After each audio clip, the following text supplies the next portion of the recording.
Olá, adoradores! O nosso salmo de hoje, Salmo 66, não é atribuído a Davi. Seu título é Ao Mestre do Canto, Cântico, Salmo.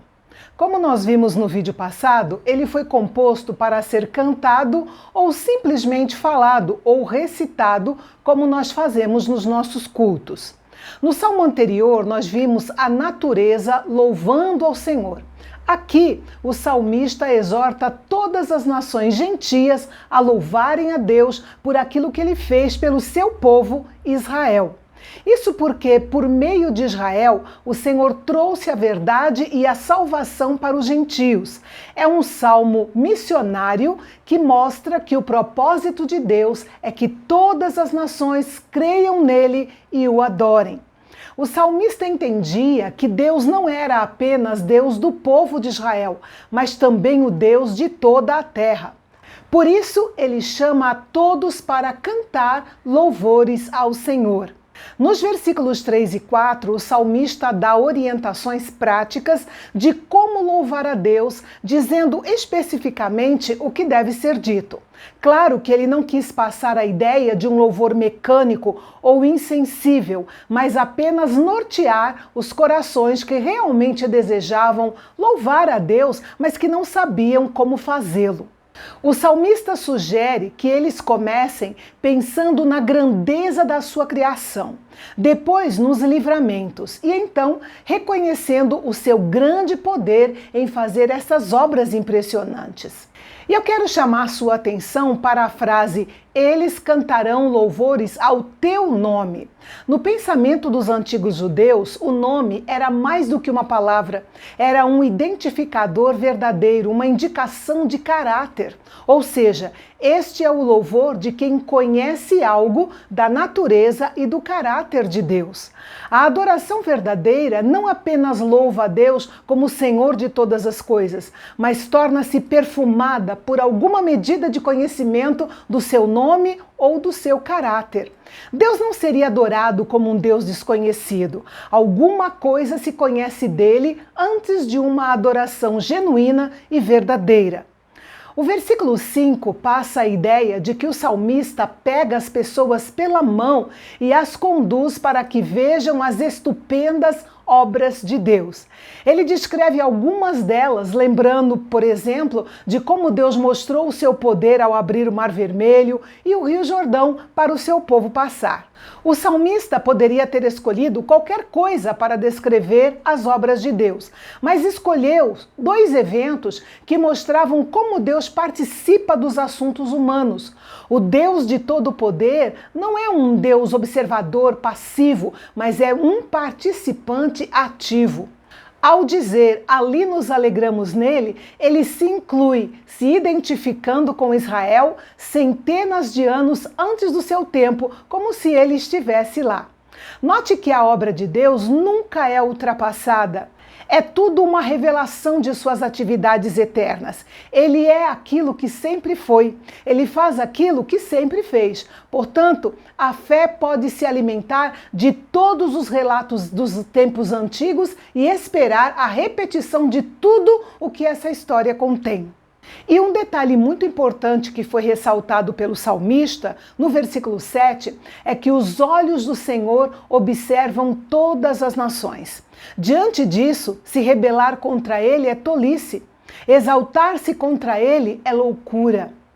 Nos versículos 8 a 12, o salmista repetiu sua exortação a toda a terra, dizendo-lhes que louvassem a Deus, o Deus de Israel, pois ele é quem preserva o seu povo, dando-lhe vida e posição segura, apesar da bênção do Senhor às vezes estar em uma prova difícil também.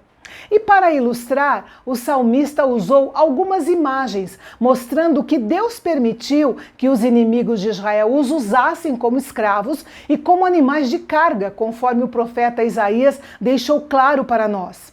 Mas, à medida que continuaram firmes, confiando em Deus, ele não apenas os livrou das dificuldades, como também os conduziu a uma rica realização. E essa rica realização nunca teria surgido sem as muitas dificuldades que Deus permitiu que eles atravessassem. Perceba que essas adversidades mencionadas pelo salmista estão em um salmo feito para toda a terra, mostrando as razões pelas quais Deus deveria ser louvado. Talvez, no lugar do salmista, nós evitaríamos expor as dificuldades para que os outros se animassem em louvar a Deus. Mas o salmista descreveu a vida vivida para Deus como ela realmente é. Ele sabia que é esse entendimento do agir de Deus que atrairia homens e mulheres ao louvor a Deus. A partir do versículo 13, o salmo muda da primeira pessoa do plural, nós, para a primeira pessoa do singular, eu. Isso é muito sugestivo, pois, embora a adoração seja coletiva, Deus vê cada coração individualmente. O salmista então decidiu louvar a Deus, obedecendo a sua ordem em relação aos sacrifícios, trazendo o melhor que tinha ao altar de Deus. Também decidiu pagar os seus votos ou promessas em gratidão à resposta de Deus quando ele estava em grandes apuros. Mais uma vez, somos exortados a não esquecer que votos feitos devem ser pagos. A razão não está em Deus, mas está em nós mesmos. Deixar de pagar o que prometeu a Deus é sofrer deterioração de caráter. O salmista não se contentou em oferecer apenas sacrifícios ao Senhor. Ele também proclamou a bondade de Deus, declarando o que ele havia feito pela sua alma. Suas ações falaram, mas não eliminaram a necessidade da sua boca falar também. Imagine a cena do culto público em Israel, no qual o louvor coletivo dá lugar à voz deste único adorador que está com suas dádivas diante do altar e que passa a falar do cuidado de Deus, que não é apenas a nível mundial e nacional, mas também pessoal. O salmista diz: eu contarei o que ele fez pela minha alma. Ele ofereceu tanto o sacrifício de animais quanto o sacrifício de louvor.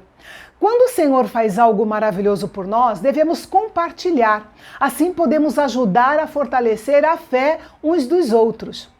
No versículo 18, ele deixa claro que ninguém deveria pensar que Deus poderia ser persuadido meramente através de sacrifícios ou votos. O que ele queria, acima de tudo, era a obediência. O salmista não guardou iniquidade no seu coração, por isso suas orações foram ouvidas. E ele termina sua canção expressando como era maravilhoso ter sua oração respondida e como isso exaltava ao Senhor. A palavra final de gratidão não foi apenas pelo pedido atendido, mas porque ele significava um relacionamento ininterrupto com Deus. E amanhã nós vamos refletir sobre mais um salmo missionário. Trata-se de um salmo de louvor a Deus por todas as suas bênçãos e também uma oração para que especialmente a sua salvação transbordasse sobre os gentios. Eu espero você amanhã aqui no canal Bendito, o canal de Fala Fácil. Até lá!